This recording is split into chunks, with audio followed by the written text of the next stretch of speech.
अस्सलाम वालेकुम स्टूडेंट्स, उम्मीद करती हूँ आप सब बिल्कुल खैरियत से होंगे। अगर आप चैनल पर न्यू हैं तो प्लीज़ चैनल को सब्सक्राइब कीजिए, वीडियो को लाइक और शेयर ज़रूर किया करें। बहुत से स्टूडेंट्स की जो है वो रिक्वेस्ट आई हुई थी कि मैम इको 607 के जो है वो quizzes and short plus long questions के हवाले से बताइएगा। तो मैंने जो है वो 19 से लेके आई थिंक आप लोगों के 40 लेक्चर्स तक हैं, और आगे जो स्टूडेंट्स जो लेक्चर्स 4-5 हैं आपके वो स्किप कर दिए गए हैं। तो मतलब आपने वहाँ से कुछ भी तैयार नहीं करना, आपकी वहाँ से पेपर में कुछ भी नहीं आएगा। जब आपकी अनाउंसमेंट आती है, जो सिलेबस आपके अनाउंसमेंट में होता है वही आपका एक्चुअल में जो है वो सिलेबस पेपर में उसी सिलेबस में से जो है वो आपका पेपर आता है।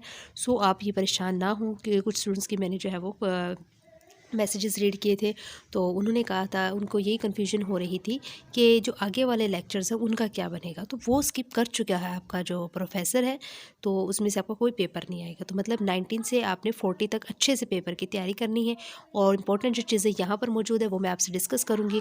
बाकी और जो चीज़ें होंगी वो भी मैं आपको साथ साथ आगे बताती जाऊँगी। और अगर आपको नेक्स्ट पेपर के लिए नेक्स्ट सेमेस्टर के लिए किसी भी सब्जेक्ट के आपको लेक्चर्स चाहिए तो आप मुझे एडवांस बताएंगे, क्योंकि अब जो है बहुत सारे स्टूडेंट्स की रिक्वेस्ट आई है मुख्तलिफ सब्जेक्ट के हवाले से। सो अब टाइम बहुत कम है, तो इतना लेक्चर्स जल्दी नहीं तैयार होते। तो अगर आपको मेरे लेक्चर्स पसंद आए हुए हों, आपने कोई भी मेरे लेक्चर्स लिया या किसी भी वीडियो से बेनिफिट हासिल, तो अगर आपको लगता है कि आपको मुझसे कोई और लेक्चर्स बनवाने हैं तो आप मुझे एडवांस बताएंगे। ठीक हो गया, चलिए चलते हैं हम अपने मेन जो हमारा टॉपिक है, पॉइंट है, जो कि फाइनल टर्म की प्रिपरेशन वीडियो है। तो इसमें हम बहुत सारी चीज़ें डिस्कस करेंगे। चलते हैं अब अपने मेन गोल की तरफ। तो स्टूडेंट्स, हमारे पास पहला जो लेक्चर 19 है, डायनेमिक्स ऑफ मार्केट प्राइसेस। इसमें से जो चीज़ें हमारी इंपॉर्टेंट है हम यहाँ पे देखेंगे। यहाँ पे लिखा हुआ है एक फेमस माइक्रो इकोनॉमिक्स मॉडल। अब demand and supply equations are given है, जो कि हमारे पास फेमस माइक्रो इकोनॉमिक्स मॉडल के हवाले से है। और in static sense the equilibrium shall be, जो हमारे पास स्टैटिक्स में सेंस में जो है वो इक्विलिब्रियम क्या होता है, क्वांटिटी डिमांड बराबर होता है क्वांटिटी सप्लाई के। आपने ये चीज़ याद रखनी है कि स्टैटिक सेंस ऑफ इक्विलिब्रियम में क्या होता है, क्वांटिटी डिमांड किसके इक्वल होता है, क्वांटिटी सप्लाई के। ठीक हो गया, ये चीज़ याद रखनी है। और इसके बाद आपके पास आ जाते हैं हम नीचे, बहुत सारी हमारी चीज़ें आएंगी तो परेशान नहीं होना। तो पैरामेट्रिक इंटरप्रिटेशंस में यहाँ पे जो हमारे पास एक ये चीज़ आपने ज़रूर याद रखना, formula P style is equal to alpha plus gamma by beta plus partial या डेल बोल दें। तो अल्फा बीटा गैमा एंड जो डेल है आर क्या है, पॉजिटिव कांस्टेंट्स है। ठीक है, अगर आपको ये चीज़ दी जाए तो वो पूछें इनमें से ये जितने भी हमारे पास जो एंगल्स जो है ये हमारे पास ये क्या है, तो हम कहेंगे पॉजिटिव कांस्टेंट्स है बाई गिवन पैरामीट्रिक से जो है वो स्टिपुलेशंस की वजह से। ठीक है, the answer of their addition and division shall give rise to yet another positive constant P asterisk is equal to constant greater than zero होता है। ठीक है, कांस्टेंट का मतलब होता है वो ग्रेटर देन जीरो है, ये ज़रूर याद रखना है। ठीक है, इसके बाद ये दो पॉइंट्स कोई हो गए। डायनेमिक सेंस इक्विलिब्रियम में क्या होता है कि इन डायनेमिक सेंस में हमारे पास द प्राइस जो है वो शेल फॉलो और टाइम पाथ को फॉलो करेगी, और rather being limited to a single equilibrium P asterisk. So we write the expression of definite time path for price. हम जो है वो राइट जो डेफिनेट टाइम पाथ की जो हम फॉर प्राइस के लिए जो इक्वेशन राइट करेंगे वो कौन सी होगी, ये होगी। ठीक है, P of T is equal to P C plus P of P, ये अपनी इक्वेशन भी याद रखनी है।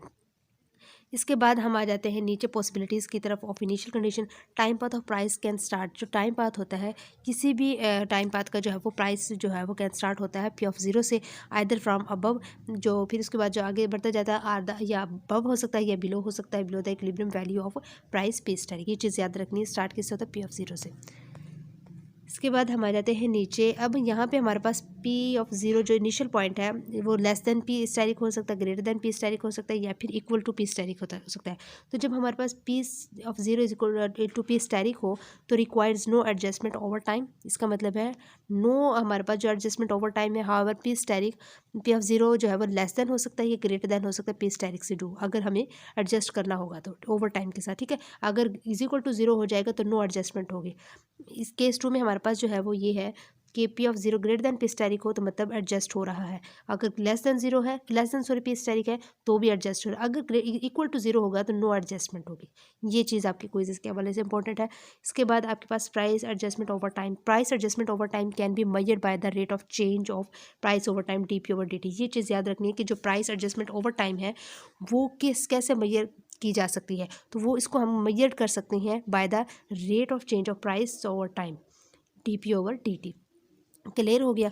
देन हम आ जाते हैं नीचे शॉर्टेज एंड सरप्लस। इसकी ये तीनों चीज़ें आपने याद रखनी है। क्वांटिटी डिमांड, क्वांटिटी सप्लाई, ये डिफरेंस आपका कोई शॉर्टेज और सरप्लस का, ये चीज़ पॉजिटिव होती है। एक्सेस डिमांड हो जाएगा, ये quantity demand less than Q S हो जाएगा सरप्लस में, ठीक है, ये नेगेटिव हो जाएगा और नेगेटिव एक्सेस डिमांड होगा। ये लाजमी आपने इसका डिफरेंस याद करना है।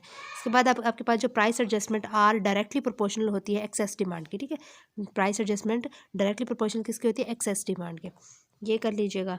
इसके बाद हम आ जाते हैं नीचे, यहाँ पे हमारे पास जो चीज़ है, for the dynamic stability of the time path of first order differential equation it should converge towards equilibrium. ये याद रखना है कि इट शुड कन्वर्ज होगा टूवर्ड्स इक्विलिब्रियम के। और इन डिफरेंशियल इक्वेशन की बात की जाए तो deviation component is measured bye PC के होगी। क्विज बन गए। देन हम आ जाते हैं नीचे, इंटरप्रिटेशन में हमारे पास है, वो कहते हैं कि it can be said that provided alpha beta gamma and J are क्या है हमारे पास? पॉजिटिव है। रिगार्डलेस, ऊपर भी हमने पढ़ा था alpha beta gamma and partial, वो भी पॉजिटिव थे, और ये जे आ गए देन भी हमारे पास ये पॉजिटिव है। तो initial price P of zero क्या होगी? ग्रेटर आर स्मॉलर हो सकती है इक्विलिब्रियम के, ठीक है। जो पी ऑफ जीरो है या तो वो ग्रेटर होगी या स्मॉलर होगी देन इक्विलिब्रियम प्राइस पे स्टैटिक है। हमने ऊपर पढ़ा था कि जो हमारे पास पी ऑफ जीरो है वो इक्वल टू जीरो होगा तो मतलब नो एडजस्टमेंट है। अगर लेस देन ग्रेटर देन होगा देन हमारे पास एडजस्टमेंट होगी। तो ये वही यहाँ पे भी उसी लिहाज से बात की हुई है। तो time path of market price shall क्या हो जाएगा? कन्वर्ज टूवर्ड्स इक्विलिब्रियम प्राइस हो जाएगा, ठीक है। मार्केट प्राइस क्या हो जाएगी? कन्वर्ज टूवर्ड्स इक्विलिब्रियम प्राइस हो जाएगा, और as time is allowed to pass indefinitely हो जाएगा, और इनसे द जो टाइम पाथ है वो इस डायनेमिकली स्टेबल हो जाएगा। इसके बाद हम आ जाते हैं नीचे, ये वाले आपके पास जो टॉपिक नंबर 82 है, dynamics of market price numerical है, ये लाजमी अपने अच्छे तरीके से करना है। ये इंपॉर्टेंट आपका क्वेश्चन है। एक कर लेंगे, आपके बहुत सारे क्वेश्चंस ऐसे हो सकते हैं वो वैल्यूज चेंज कर देंगे, देन जो है वो मेथड यही होगा। इसके बाद ये वाला हमारे लेसन नंबर 20 में जो पहला ही न्यूमेरिकल एक एग्जांपल आ जाती है, ये आपने लाजमी अच्छे तरीके से कर लेनी है, ठीक है। और standard form requires dependent variable क्या हो जाएगा? क्यू हो जाएगा। इसके बाद आप आ जाइएगा नीचे, यहाँ पे हमारे पास आ जाता है मनी सप्लाई एमएस जिसको बोलते हैं, इस फिक्स होती है at a level determined by the government के, और जबकि transaction demand for money L जो है वो पॉजिटिवली हो जाएगा related to prices P of T के एंड रियल आउटपुट के, ठीक है। ये चीज़ याद रख लेनी है। इसके बाद आपने आ जाए नीचे, इन if inflation is the increase in the overall price level with time D P over D T के, अगर इन्फ्लेशन हमारे पास इंक्रीज हो जाती है ओवरऑल प्राइस लेवल के, तो इट डिपेंड्स करेगी ऑन एक्सेस मनी सप्लाई के, ठीक है। किस पे डिपेंड करेगी? एक्सेस मनी सप्लाई के। और अगर access money supply is the difference between, जो एक्सेस मनी सप्लाई है वो difference between the money supply और ट्रांजेक्शन डिमांड की होती है, ठीक है। ये चीज़ आपने ये याद रखनी इंपॉर्टेंट है क्विज़ के हवाले से। इसके बाद आप आ जाइए नीचे, एमएस जो है वो अपेयर होता है इन नोमिनेटर में, ये चीज़ याद रखनी है, और ये पॉजिटिव रिलेशनशिप होता है इसका विद प्राइस लेवल के साथ, ठीक है। एमएस जो मनी सप्लाई है वो अपेयर्स होती है इन नोमिनेटर में, यानी ऊपर होती है, और इसका रिलेशनशिप विद प्राइस लेवल के साथ क्या होता है? पॉजिटिव होता है। और जो वाई जो है इनकम इज़ द डिनोमिनेटर होता है, और इसका रिलेशनशिप नेगेटिव होता है विद द प्राइस लेवल के साथ। ये डिफरेंस याद रखना है। अगर मनी सप्लाई इंक्रीज हो जाए इन इकोनॉमी में तो it will increase the price in the economy, तो इसकी जो प्राइस होगी वो भी इंक्रीज हो जाएगी। और अगर output in the economy increase हो जाए तो इट शैल डिक्रीज हो जाएगी इसकी प्राइस। आउटपुट इंक्रीज हो जाए तो प्राइस लेवल हमारा डिक्रीज हो जाता है। अगर मनी सप्लाई इंक्रीज हो जाए तो हमारे पास प्राइस लेवल भी इंक्रीज हो जाता है, ठीक है। तो ये चीज़ आपने याद रख लेनी है। क्विज़ के हवाले से 3-4 चीज़ें यहाँ पे। और देन हमारे पास आ जाता है time path of market price shall क्या हो जाता है? कन्वर्ज टूवर्ड्स इक्विलिब्रियम प्राइस के पहले भी हमने पढ़ा, और ये is allowed to pass indefinitely हो जाएगा, और इनका टाइम पाथ इस क्या हो जाएगा? डायनेमिकली स्टेबल हो जाएगा। इसके बाद हमारे पास एक एग्जाम्पल ये आ जाता है कि borrowing the equation of exchange किसके बराबर होता है? ये फार्मूला आपने याद रखना है, M S multiply V is equal to P multiply Y के, ठीक है। और एम एस यहाँ पे क्या है? मनी सप्लाई है, वी हमारे पास वेलोसिटी है, मनी वेलोसिटी ऑफ मनी है, और पी इज जो है वो general price level in the economy, and Y shows the aggregate output को शो करता है। ये चीज़ याद रखनी है। और इसके अलावा आपने एक और इसकी जो उसको हम इस तरह से भी कन्वर्ट कर सकते हैं, क्योंकि आपके पास एम एस जो है वो मल्टीप्लाई वी है is equal to P multiply V Y है। तो ये जो वी है मैं इक्वल किस साइड पे ले आऊँगी तो डिवाइड हो जाएगा, तो M S is equal to P multiply Y over V बन जाएगा। इसके बाद आपने आ जाना है the price level shall market adjustment due to difference between transactions demand and supply of the money के, ठीक है। आपने याद रखना जो प्राइस लेवल जो है वो शेल मेक एडजस्ट क्यों होता है, किस वजह से होता है? ट्रांजैक्शन डिमांड और सप्लाई ऑफ द मनी के जो है वो डिफरेंस से होता है, ठीक है। यहाँ पे हमारे पास L does not equal to M S आ जाएगा, ठीक है। ये याद रख लेना अच्छे से। और इसके बाद जो the price adjustment over time are directly proportional to किसके हो जाएगा? एक्सेस मनी सप्लाई के। ये चीज़ directly proportional to excess money supply के।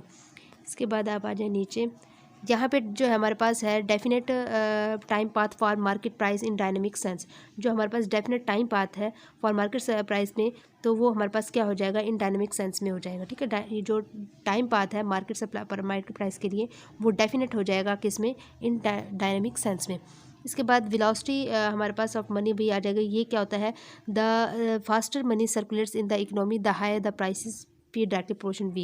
ये याद रखनी अच्छे से। In transaction demand for money L के लिए, the higher the transaction demand for money the higher the price level is P directly proportion L. और एग्रीगेट आउटपुट क्या होता है, if the economy produces greater aggregate output this will reduces price P directly proportion 1/y के। ये अच्छे से याद करना है आपने सबने। इसके बाद स्टूडेंट्स हम आ जाते हैं नीचे लेक्चर नंबर 21 पे। वीडियो की लेंथ में नहीं जाना, बहुत मोस्ट इंपॉर्टेंट चीज़ें मैं आपसे यहाँ पे डिस्कस कर रही हूँ।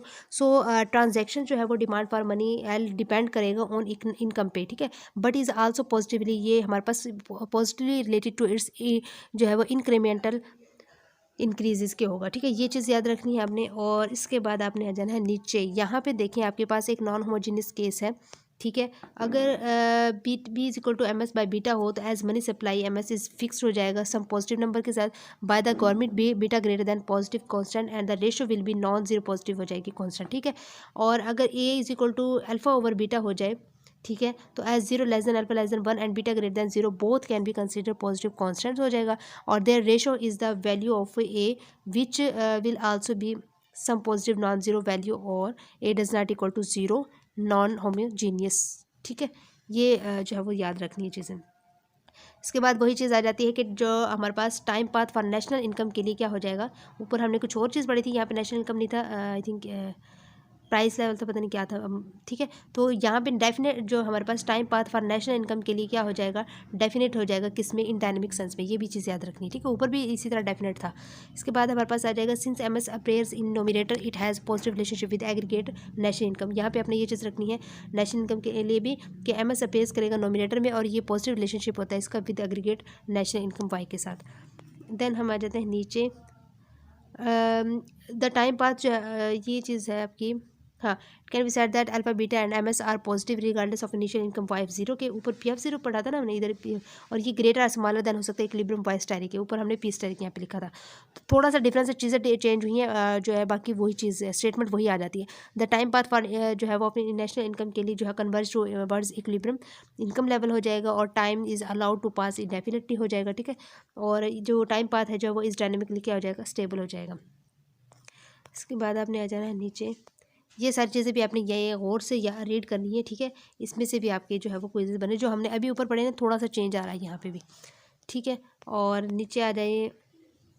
यहाँ पे as expected the national income Y is negatively related to the tax rate. ये टैक्स रेट वाला लाजमी करना है कि एक जो एक्सपेक्टेड जो है वो, जैसे कि हमें एक्सपेक्टेड नेशनल इनकम है वो नेगेटिवली रिलेटेड होता है टैक्स रेट के। और टैक्स रेट का आपका सिंबल देख सकते हैं, और it's due to presence of ये in the denominator of the expression जो है वो expression therefore Y directly proportion to 1 over tax के।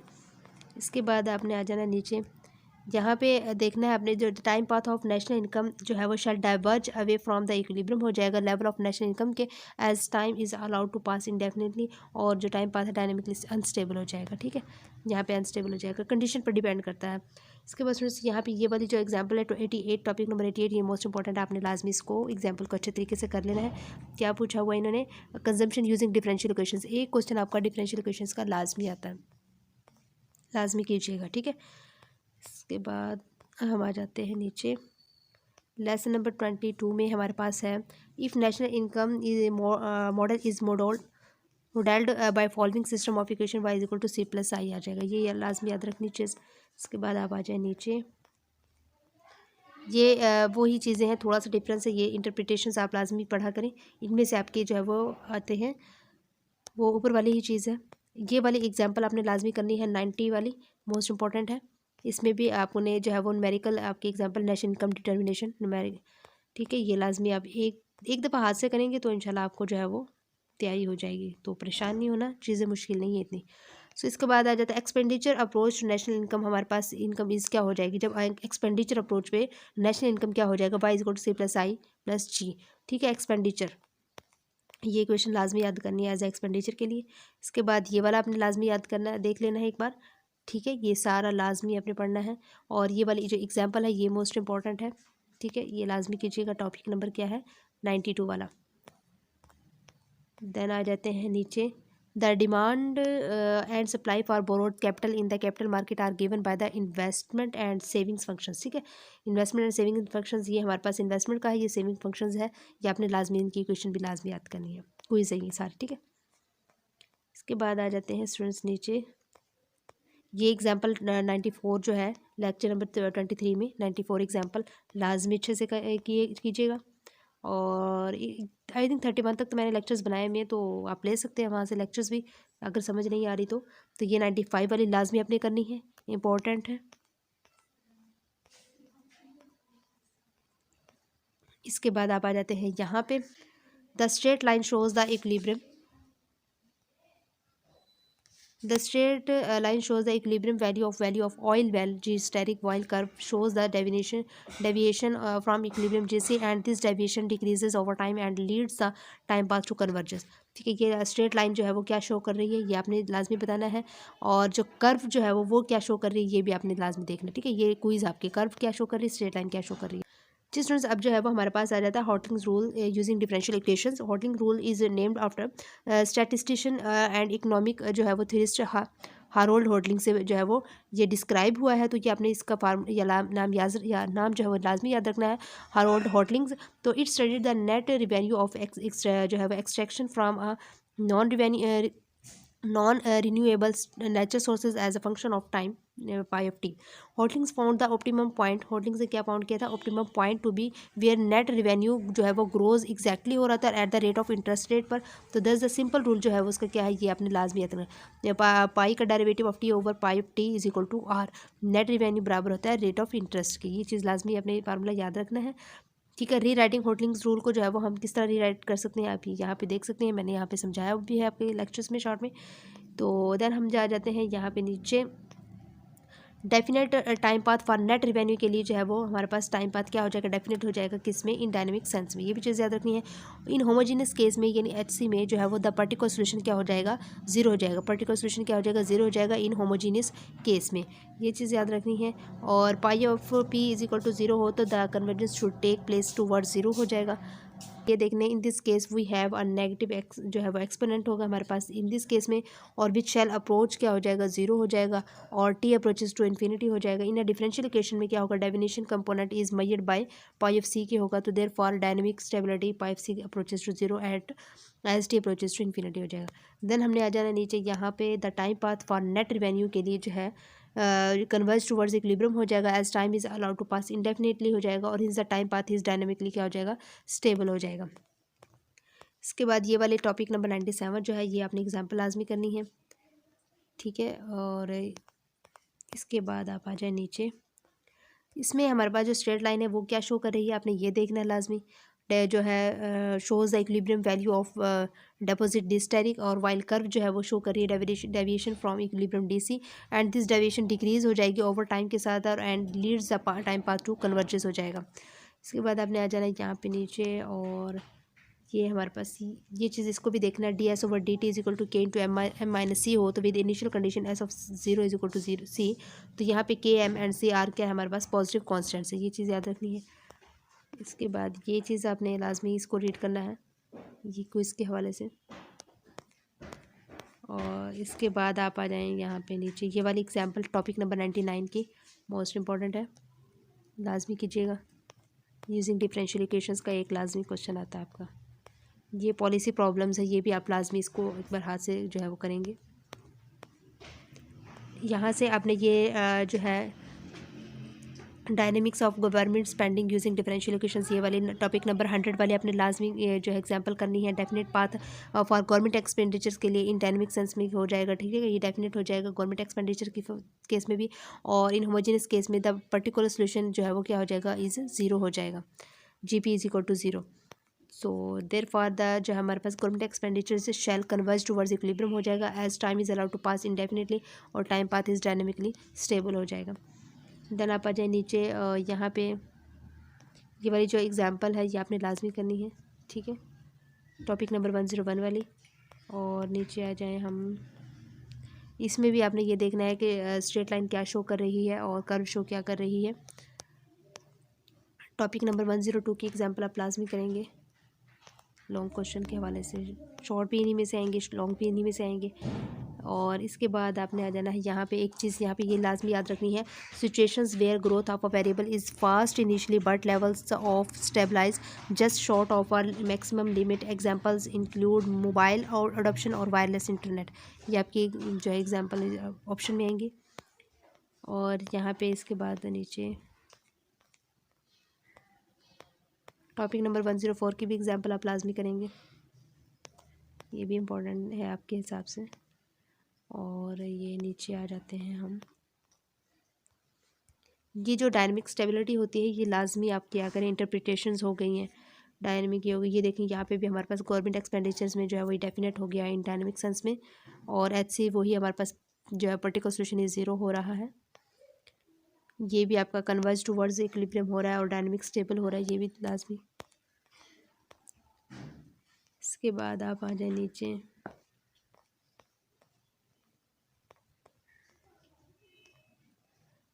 हमारे पास 2 केसेस हैं हमारे पास, ये होमोजीनियस केस और नॉन होमोजीनियस केस में। ठीक है, इसमें होमोजीनियस केस में आपके साथ होता है कि U(t) इज इक्वल टू 0 और W(t) is U(t) does not equal to 0 होता है और W(t) इज इक्वल टू 0 होता है। जबकि नॉन होमोजीनियस केस में जो है वो दोनों ही आपके पास डज नॉट इक्वल टू 0 होती है। ये चीज़ लाजमी याद रखना। और यहाँ पे ये वाली न्यूमेरिकल एग्जाम्पल है, लाजमी कीजिएगा आप, लाजमी इंपॉर्टेंट है। इसके बाद नीचे आ जाएँ,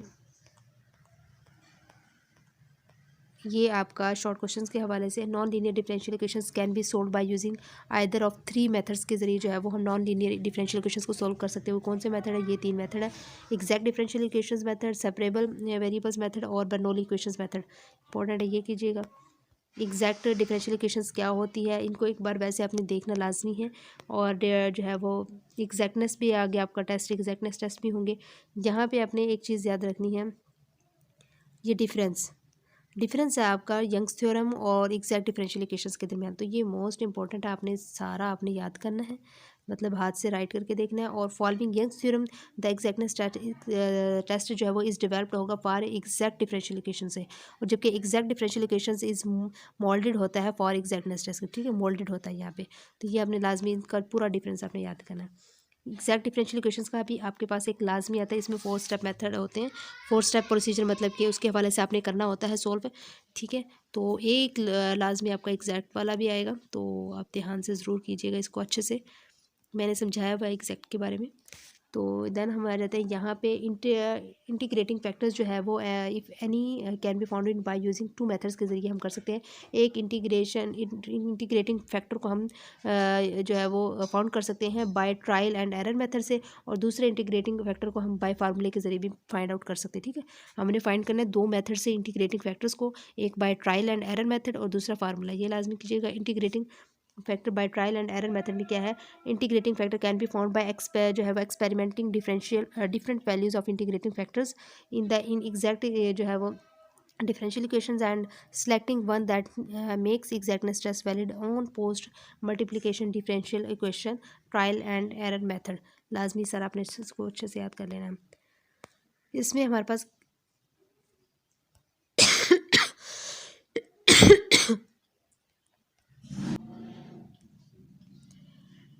इसमें हमारे पास इंटीग्रेशन फैक्टर्स बाय फार्मूला आ जाता है। तो trial and error method FINT यानी integration, if any can also be found by using these rules of formulas के ज़रिए। तो रूल 1 हमारे पास मौजूद है, रूल 2 मौजूद है, आपने ये दोनों रूल्स देखने हैं इसके, और इसको जो है वो न्यूमेरिकल एग्जाम्पल के तहत भी आपने चेकआउट कर लेना है वैसे, और लेकिन इसके रूल लाजमी याद करने हैं आपने। इसके बाद आप यहाँ पे आ जाइए, ये लाजमी इंपॉर्टेंट आपने ये लाजमी करनी है, एक जो है वो production functions using exact differential equations topic 112, ठीक है, ये इंपॉर्टेंट है आपने लाजमी करनी है। और देन आ जाते हैं नीचे, एक आपका लाजमी आएगा, तो ये 4 स्टेप प्रोसीजर जो है वो ये सारा आपको आना चाहिए।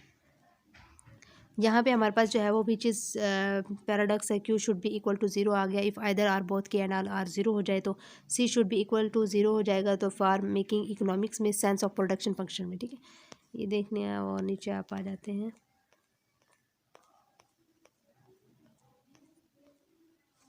The point elasticity of demand a firm is faced with ED is equal to -2, use the exact differential equations को यूज़ करना है। तो वही चीज़ मैंने आपको बताई है, तो एग्जैक्ट सोल्यूशन वाला एक लाजमी आएगा। इसके बाद ये आपका टॉपिक नंबर 115 जो है, इसमें से ये जो छोटी छोटी एग्जांपल्स हैं एज अ शॉर्ट आपको दे सकते हैं, मोस्ट इंपॉर्टेंट है, तो इसको बहुत अच्छे तरीके से आपने हाथ से राइट करनी है।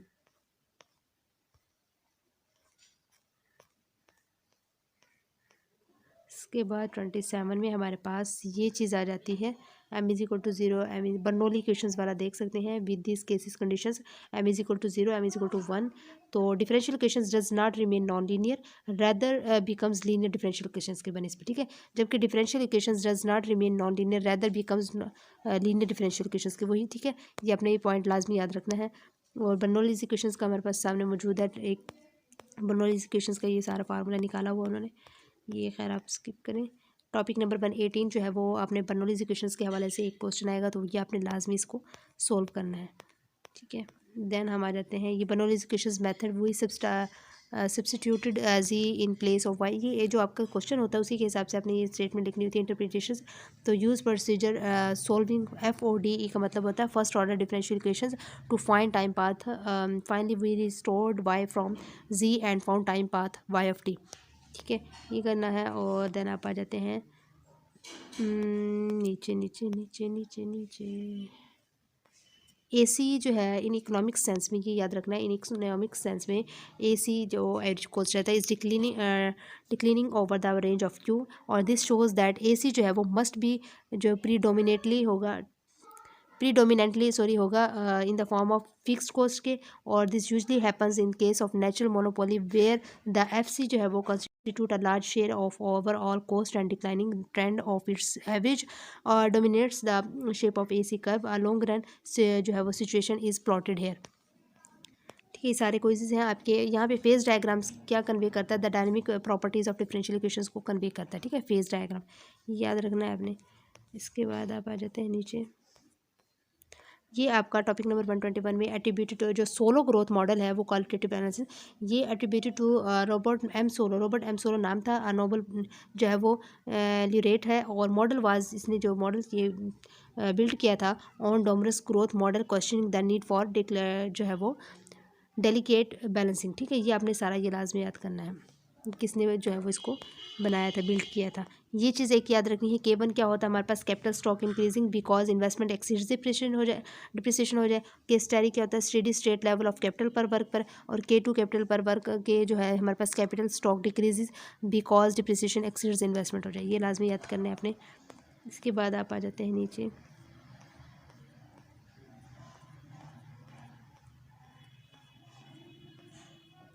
ये भी इन इकोनॉमिक्स के static represent the steady state equilibrium suggested in Saulos growth model में, और सो द मॉडल शोज जो है वो करवाता convergence towards steady state equilibrium में, ठीक है, ये लाजमी याद करना है। इसके बाद आप आ जाते हैं नीचे, rate of change of the rate of change, ये अपने लेबनीज नोटेशंस लाजमी याद करनी, most important Lebanese notation, Lagrange notations, ये अपने सारा फार्मूला जो है वो बहुत ही अच्छे तरीके से याद करना है। और इसके बाद आपने आ जाना है linear first degree due to highest power, एक चीज़ याद रखना है, जो लीनियर होता है उसमें उसका ऑर्डर 1 होता है हमेशा, जैसे यानी एक्स के ऊपर 1 है, यानी एक्स के ऊपर कुछ नहीं होता उसका मतलब 1, अगर आपका एक्स के आ गया x3 आ गया तो ये मतलब हायर ऑर्डर में चले जाते हैं, जो एक्स के ऊपर 1 होता है वो आपका लीनियर होता है, ये याद रखना है आपने। और यहाँ पे आप आ जाना है जो डेलिमिनेशंस है, ये आपने ये तीनों डेलिमिनेशंस को अच्छे से रीड करना है, यहाँ से आपकी कुछ ये कोर्स जो है वो कहता है डील्स विद लीनियर केसेस को ओनली जो है वो डील कर रहा है, ठीक है। फॉर सिंप्लिसिटी वेरिएबल्स जो है वो कोएफिशिएंट एंड वेरिएबल्स टर्म और नॉट कंसिडर्ड होंगे, cross terms product of functions Y T और and its derivative Y derivative T are not included हो जाएगा, ये लाजमी करना है आपने। और इसके बाद आ जाना है यहाँ पे नीचे टॉपिक नंबर 125 की आपने एग्जाम्पल लाजमी करनी है, ठीक है, लाजमी 125, ठीक है, और मोस्ट इंपॉर्टेंट है ये। और इसके बाद आप आ जाते हैं नीचे, कम्प्लीमेंट्री फंक्शंस क्या होता है, general solutions containing arbitrary constants of reduced Y equation Y C provide deviation of time path by T from equilibrium value at every point in time, ये लाजमी देखना है। ये एक्सप्रेशन जो है वो एक्सप्रेशन ए की पावर RT सर्व करता वेल इन कम्प्लीमेंट्री फंक्शंस को फॉर डिफरेंशियल इक्वेशंस के लिए as first order differential equations, ठीक है, ये अपने लाजमी याद रखना है। क्वाड्रेटिक फार्मूला हमारे पास क्या होता है, ये याद रखना है, relationship sum of 2 roots equals हो जाता है -a1 के, ये एक आपका ये क्विज बनता है, और एक product of 2 roots equal a2 के, जब आप दो रूट जो है आपके मल्टीप्लाई होंगे तो वो a2 के आएगा, और जब 2 रूट्स को आप सम करेंगे तो वो -a के इक्वल आएगा, ये इन्होंने सोल्व करके दिया हुआ है, तो यहाँ पे मैं आपको दिखा देती हूँ, जो -a1 -A1, जब दो रूट्स को R1 + R2 के रूट्स को प्लस किया तो -A1 आ गया, ठीक है। तो जो यही बात किया और यहाँ पे प्रोडक्ट किया मल्टीप्लाई किया तो आपके पास A2 आ गया, ठीक है। R1 R2 को मल्टीप्लाई किया तो ये इसके बाद ये केस आपने लाजमी याद रखना है। ये डिस्टिंक्ट रियल रूट्स होता है, ये आपके पास रिपीटेड रियल रूट्स में होता है, कि आपके पास कॉम्प्लेक्स रूट्स में होता है, ये लेस देन होता है, ये इक्वल टू होता है, ये ग्रेटर देन होता है, ठीक है। ये सारा आपका ये तीनों चीज़ें आपने याद रखनी है। इसके बाद आपका आ जाता है the complementary functions in case distinct real roots shall have two and distinct exponential terms आ जाता है, ठीक है। ये लाजमी याद रखिएगा। इसके बाद आपने आ जाना है नीचे नीचे नीचे नीचे नीचे जल्दी जल्दी हम कर लेते हैं। न्यूमेरिकल एग्जांपल्स जो है ये वाली लाजमी आपने करनी है। इसके बाद स्टूडेंट्स हमारे पास लेसन नंबर 29 में जो है हम आ जाते हैं यहाँ पे। तो यहाँ पे जो है वो ये वाली न्यूमेरिकल एग्जांपल लेक्चर नंबर 29 की जो पहली एग्जांपल है ये आपने लाजमी करनी है अच्छे तरीके से, ठीक है। देन हम आ जाते हैं नीचे। मेरी कोशिश होती है वीडियो की लेंथ ज़्यादा लंबी ना हो, लेकिन फिर भी आपके टॉपिक के हिसाब से हो जाती है। सो यहाँ पे देखें the complementary function in case of complex roots shall have two but complex exponential terms में आ जाएगा। ये आपने याद करनी है, ये चीज़ आपने लाजमी देखनी है, ठीक है। ये यहीं से आपके स्टूडेंट्स बनते हैं। क्विज़ेज़ आपको जो है वो फिर बाद में परेशानी होती है कि कहाँ से आए हैं, तो आप ध्यान से काम नहीं करते, तो परेशानी होना इंशाल्लाह सब जो है वो अच्छा होगा, बेहतर होगा। एंड देन ये चीज़ भी लाजमी आपने देखनी है कि रूट्स फार्मूलाज आ गए, वेरिफिकेशंस आ गई, फार्मूलाज आ गए, डायनेमिक स्टेबिलिटी आ गई, इनको एक बार ज़रूर देखिएगा। कॉम्प्लेक्स रूट्स है ये, जो कॉन्जुगेट रूट्स आ गए, ये रिपीटेड इक्वल्स रियल रूट्स आ गए, तो इनको एक दफ़ा लाजमी देखिएगा, ठीक है।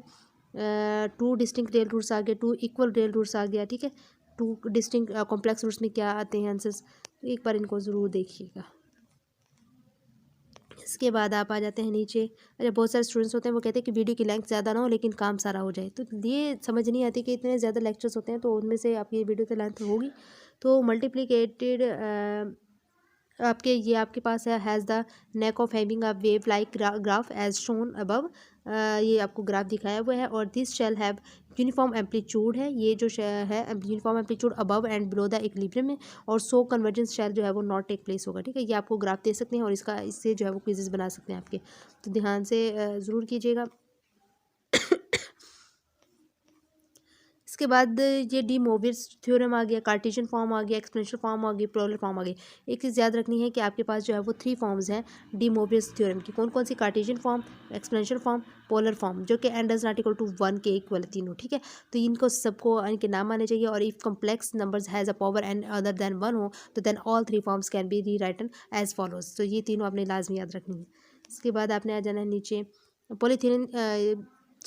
पैथागोरियन थ्योरम जो है वो आल्सो गाइड्स करता है। ये पैथागोरियन थ्योरम का अपने ये फार्मूला लाजमी हाइपोटेनस का होल का स्क्वायर बराबर होता है बेस का स्क्वायर प्लस परपेंडिकुलर का स्क्वायर, यानी R square is equal to S square plus V square. So R is equal to S square plus V square under root आ जाएगा, ठीक है। ये याद रखना, ये एग्जाम्पल मोस्ट इंपॉर्टेंट है, ठीक है। पेज नंबर 520 पे है जो जहाँ से ली हुई है उन्होंने।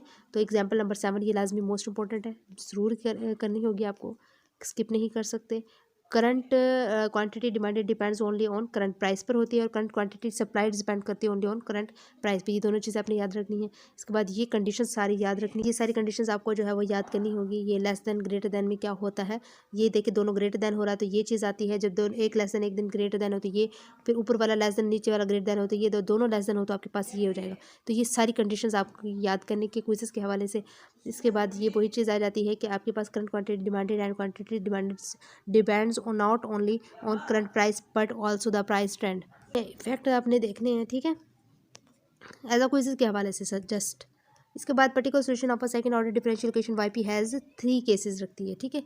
ये चीज़ याद रखनी है आपने। Depending on the value of discrimination the nature of roots characteristics equations get defined हो जाता है। डिस्टिंक्ट हमारे पास रियल रूट्स आ गया, दूसरा हमारे पास रिपीटेड रियल रूट्स आ गया, ठीक है, ये चीज़ें। तीसरा हमारे पास कॉम्प्लेक्स रूट्स आ गया, ये वो 3 आपकी जो है वो रूट्स हैं। इसके बाद डायनेमिक स्टेबिलिटी डिपेंड्स ऑन करती है just value of m and n पर, ये देखनी है। और देन आपने आ जाना नीचे, ये वाली एग्जांपल लाजमी करेंगे, ठीक है। ये वाली let the demand and supply functions given है, लाजमी करेंगे आप। इसके बाद लेक्चर नंबर 32 पर आ जाते हैं। ये इंटरप्रिटेशन है। फिलिप्स रिलेशंस क्या कहता है कि is most widely used concepts in the modern analysis of the problem of inflation and unemployment के लिए। और ये second order differential equations with the macro model dealing with the problem of inflation and unemployment. Original Phillips relation क्या होता है कि it's original formulation depends on and empirically based on negative relation between the rate of growth of money wage and the rate of unemployment के दरमियान। ये सारे quiz हैं आपके। इसके बाद ये लाजमी आपने ये देख लेना। अच्छा ठीक है, W बराबर होता है f(u+g)पाई एंड देन नीचे ये लाजमी मोस्ट इंपॉर्टेंट आपका एज अ क्विज के हवाले से P ग्रेटर देन पाई क्या होता है, P इक्वल टू पाई क्या होता है, P लेस देन पाई क्या होता है, डाउनवर्ड डिवीजन होता है, ये नो एडजस्टमेंट नीडेड होता है, अपवर्ड डिवीजन होता है आपका। ठीक है, ये एक्चुअल इक्वेशंस में होता है, एक्चुअल इक्वेशंस इक्वल्स में होता है, ये एक्चुअल इक्वेशंस एक्सीड्स में होता है। देखेंगे नेगेटिव रिलेशन एग्जिस्ट करता है बिटवीन द टू वेरिएबल्स के दरमियान, ये चीज़ याद रखनी है। ये डिस्टिंक्ट रूल जो है वो repeated real roots complex roots आ गया। और इसके बाद आप आ जाए नीचे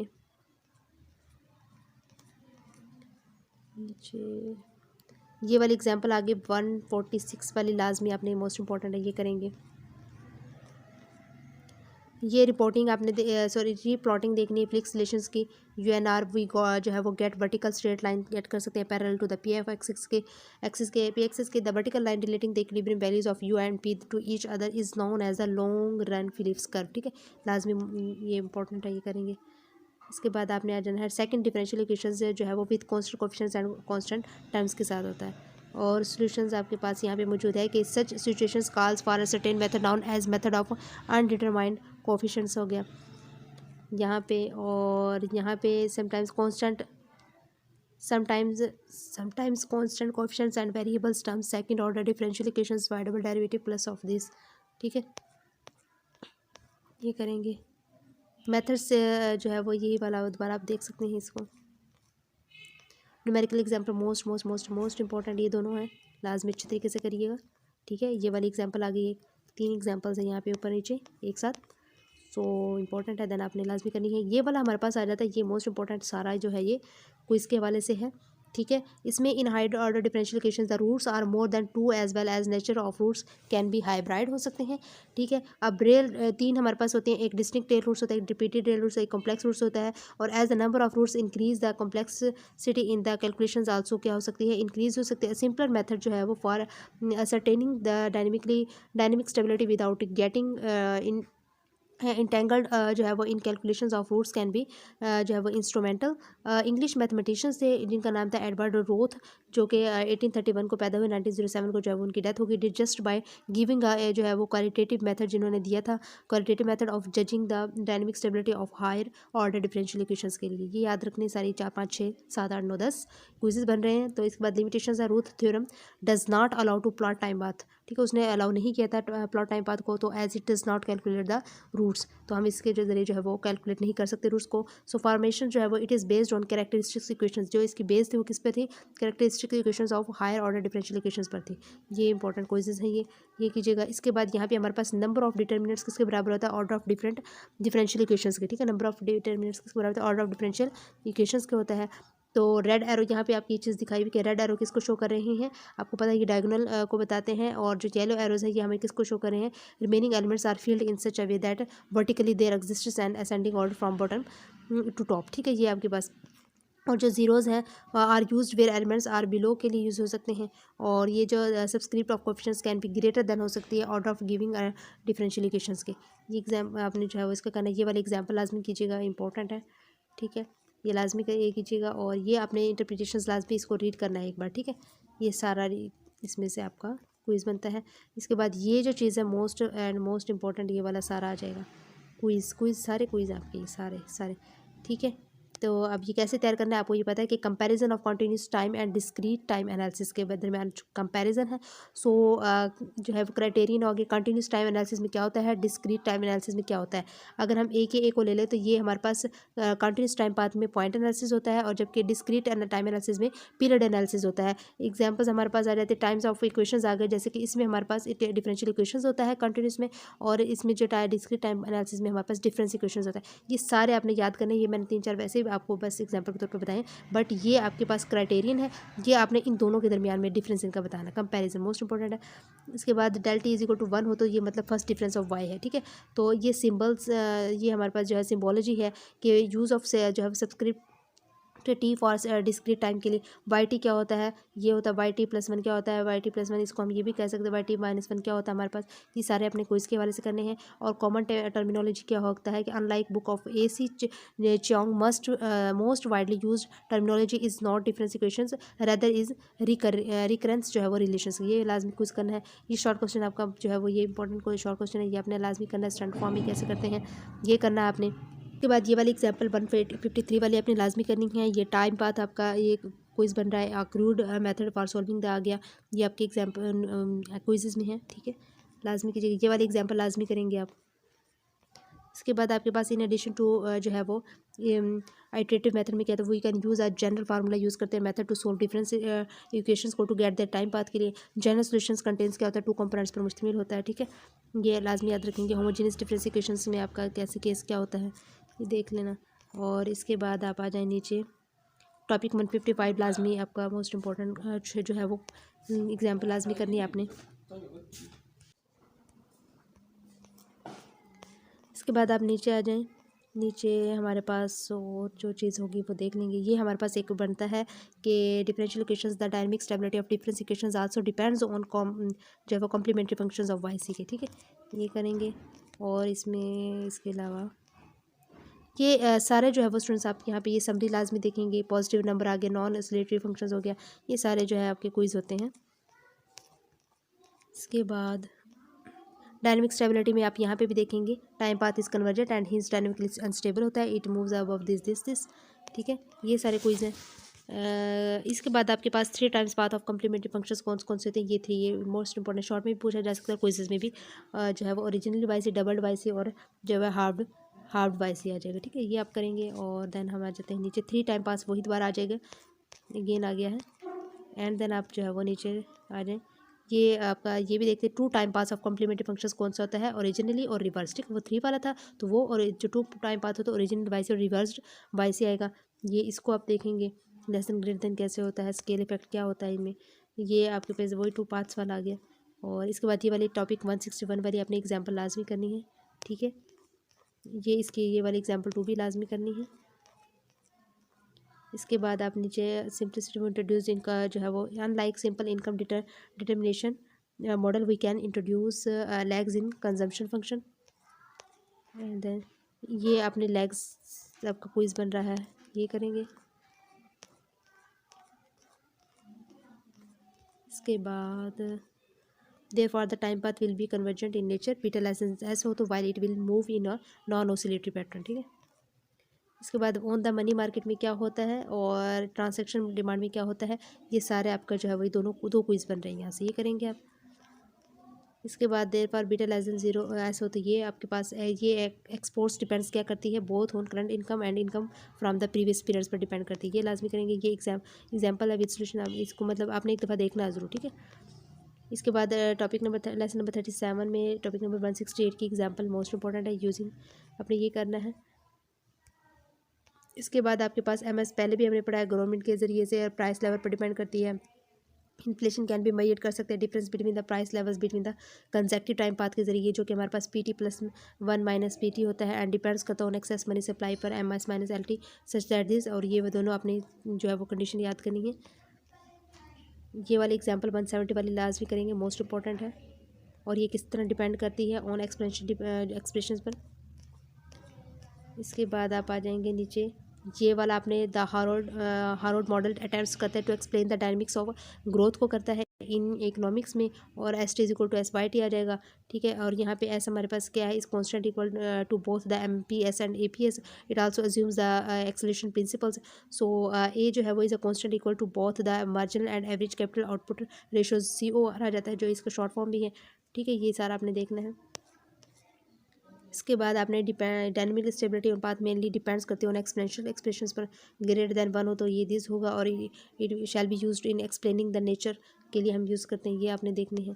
इन जो है वो हार्वर्ड मॉडल में क्या होता है, warranted rate of growth of pivotal importance where warranted rate of growth, the path जो है वो economy must follow to have equilibrium between use savings and investment each year, ठीक है, ये आपने लाजमी याद करना है। इसके बाद आपके पास ये आ जाता है, ये सारा आपने देखना है। मॉडल जो है वो cobweb model is based on किस पे करता है, डिमांड एंड सप्लाई पर। और first differential equations we can understand the price functions of products with lags involve जो होता है वो प्रोडक्शन एंड सेल पर होता है। ठीक है, ये सारे अपने याद करने quiz. Time path can be either convergent और non convergent in nature. This करना है अपने ये वाले लेफ्ट पैनल क्या होता है, लेफ्ट पैनल में क्या होता है, राइट पैनल में क्या होता है, ये दोनों का डिफरेंस आप रीड करेंगे आपको समझ आ जाएगी। ठीक है, ये करेंगे आप क्विज़ के हवाले से। इसके बाद आपके ने आ जाना है both differential equations and differential equations have the same structure while including the adaptive expectations। ठीक है, ये करेंगे जो ऑब्जर्वेशन हमने की है। इसके बाद ये जो कॉब वेब मॉडल क्या होता है, मार्केट बाज assume declared at every time period it is possible either if product is जो है वो perishable which can not be stored और नॉट जो है वो स्टॉक्ड होगा। ये करेंगे आप। इसके बाद आप नीचे नीचे नीचे ये लाजमी आपने पैटर्न ये सारा आपने लाजमी देखना है। ठीक है, मोस्ट इंपॉर्टेंट है, सो बहुत अच्छे तरीके से कीजिएगा। टॉपिक नंबर 183 की जो एग्जांपल आपने मोस्ट इंपॉर्टेंट है क्वेश्चन आपका, ये करेंगे। लास्ट आ गया हमारे पास सिमिलर जो है वो to second order differentiations can also be acquire second order difference. ठीक है, रिकरिंग और del square Y T shall be called के क्या कह सकते हैं हम इसको, second difference of Y T कह सकते हैं डेल स्केयर वाई टी को। ठीक है, ये आप करेंगे और यहाँ पे ये चीज़ आपने इसको रीड करना है। और फॉर में सिंप्लिसिटी में क्या होता है, क्रॉस टर्म्स में क्या होता है, ये दोनों को आपने रीड करना है। कोई चीज़ के हवाले से होमोजीनियस केस में हमारे पास इज इक्वल टू 0 होता है वाई पी, और नॉन होमोजीनियस में Y P does not equal to 0 होता है। ये करेंगे। ठीक है, और इसके बाद देखते हैं क्या आता है भाई, ये कॉम्प्लीमेंट्री हमारे पास आ जाती है। ये देखेंगे जनरल सॉल्यूशंस दिस। ठीक है, इसको देखिएगा। और न्यूमेरिकल एग्जांपल हमारे पास ये मोस्ट इंपॉर्टेंट है, ये करेंगे। ये वाली एग्जांपल आपने लाजमी करने 187 वाली। ठीक है, लास्ट लेक्चर्स में ये दोनों एग्जांपल आपकी इंपॉर्टेंट है। तो ये तो था स्टूडेंट्स आपका लेक्चर नंबर 40 तक आपकी final preparation video. I hope आपको इससे बहुत ज़्यादा हेल्प मिली होगी। तो प्लीज़ वीडियो को लाइक करें, शेयर करें और चैनल को सब्सक्राइब करें। Thank you so much and अल्लाह हाफिज़, बेस्ट ऑफ लक।